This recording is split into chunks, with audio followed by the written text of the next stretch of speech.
ქართული კლასიკური მუსიკის საღამო თელავში კონცერტს თელავის ნიკო სულხანიშვილის სახელობის სამუსიკო სკოლამ უმასპინძლა. პროექტის მიზანია ქართული კლასიკური მუსიკის პოპულარიზაცია და საქართველოში მცხოვრები ქართველი მუსიკოსების გაერთიანება.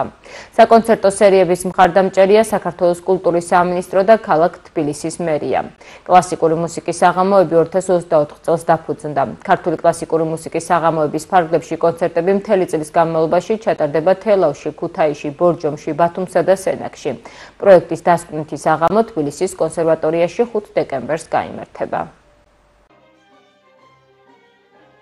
ეს გახლავთ პროექტი, რომელიც ეძღვნება ქართულ კომპოზიტორთა ნაწარმოებებს, მათ პოპულარიზაციას და საქართველოში მცხოვრები ქართველი მუსიკოს-შემსრულებლების გაერთიანებას. ჩვენ უკვე ჩავატარეთ თბილისში 2 კონცერტი, რომელმაც ძალიან დიდი წარმატებით ჩაიარა, რაც ძალიან მახარებს, იმიტომ რომ როგორც ჩანს მსმენელსაც დიდი სურვილი ჰქონდა ქართული კლასიკური მუსიკის ასე ერთიანად მოსმენისა, თორემ საბედნიეროდ ბევრი კონცერტი ტარდება, სადაც სრულდება ქართული მუსიკა, მაგრამ აი იმ ფორმით, რომ ასეთი ქართველი შემსრულებლების გაერთიანება ჩვენ კლასიკოს კომპოზიტორთა, ასევე თანამედროვე კომპოზიტორთა გარშემო, მე მგონი იშვიათია და აი დღეს ძალიან მიხარია ის, რომ ვართ ჩემს საყვარელ ქალაქში, სადაც სრულიად გამორჩეული მსმენელია, ქალაქისა, რომელსაც ძალიან დიდი მუსიკალური ტრადიციები გააჩნია, ამიტომ აქ დაკვრა ყოველთვის საპასუხისმგებლოა.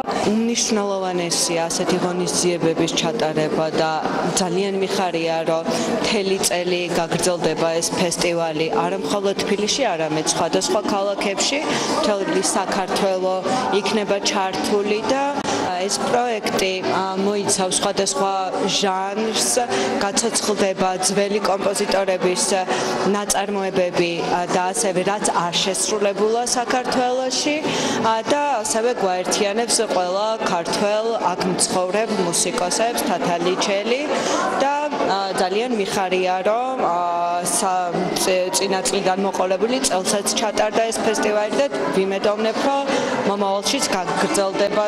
მე ძალიან მიხარია, რომ აი ჩვენი სასწავლებლის ისტორიული აი ფოიე დარბაზი, რომელიც უამრავ გამოჩენილ მუსიკოსს სტუმრობდა, დღეს ჩვენი არაჩვეულებრივი ქართველი მუსიკოსების მასპინძელია.